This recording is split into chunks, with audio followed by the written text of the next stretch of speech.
So ayan guys, after namin mag-vlog, naikot namin yung mga prices ng mga seafoods dito sa crab, sugpo, lobster at kung ano-ano pa mga isda. So kumain naman kami dito sa restaurant at syempre ang in-order ko, tanigi na kinilaw. Tapos yung buhay na swahi. Tapos syempre kailangan din natin ng sabaw, halaan siya with ginger soup. Tapos syempre meron akong adobong pusit. At mayroon pa tayong crabs, ay wala pa yung crabs, niluluto pa. So ayan, una muna natin tikman ang kinilaw na tanigi. Sarap. Busit naman tayo.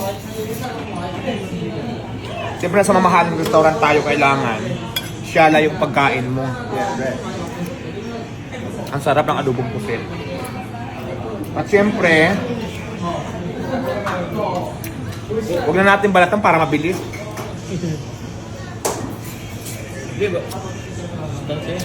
Hindi kailangan yung balatan. Masarap. And of course, sabaw.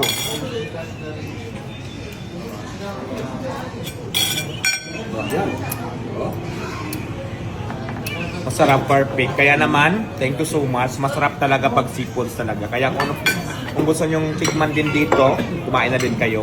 Masarap talaga. Sulit.